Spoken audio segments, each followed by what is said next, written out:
Hello guys, welcome to my channel.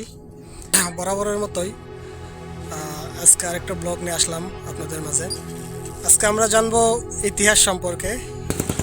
বীরশ্রেষ্ঠ নূর মোহাম্মদ, তার কবরস্থানে তার কবর দেখব। ইতিহাস জানার অনেক চেষ্টা করি, বরাবরের মতোই ইতিহাস আমরা পড়ছি, আজকে হয়তো স্পর্শ করতে যাচ্ছি সেই ইতিহাসটা, তার কাছ থেকে দেখতে যাচ্ছি।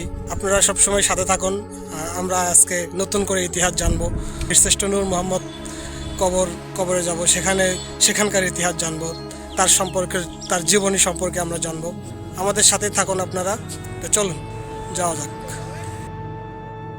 নূর মোহাম্মদ শেখ যশোরের শস্যা থানা গোয়ালপাড়া থেকে 9 কিলোমিটার দূরে কাশীপুর গ্রামে বাংলাদেশ ভারত সীমান্তে তার সমাধি দেওয়া হয়।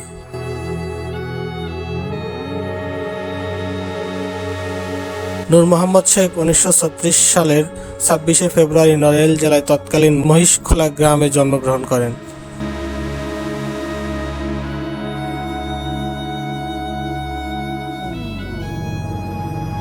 যুবক বয়সে নূর মোহাম্মদ শেখ 1959 সালে 14ই মার্চ তৎকালীন পূর্ব পাকিস্তানে রাইফেলস ইপিআরে যোগদান করেন।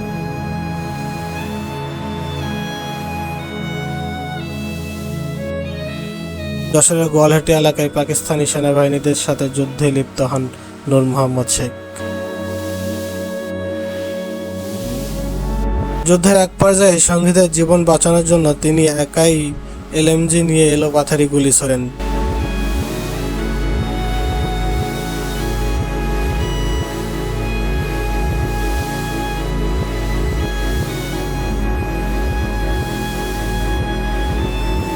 মৃত্যুর আগ মুহূর্তেও তিনি সঙ্গীদের জীবন বাঁচানোর কথাই ভেবেছেন।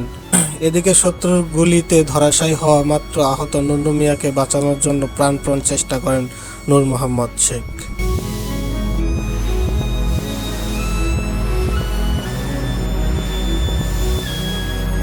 এদিকে নূর মোহাম্মদ এলোপাথারি গুলি চালিয়ে তাদের মনোযোগ তার দিকে রাখলেন।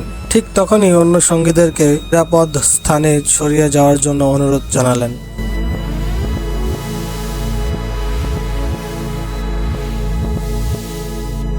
তারা রাজি হলেন না, বললেন তাকে ছেড়ে তারা যাবে না। অনেক কষ্টের পর তারা রাজি হলেন এবং শেষ পর্যন্ত তার আদেশ অনুসরণ করে তাকে রেখে নিরাপদ স্থানে সরিয়ে গেলেন তারা।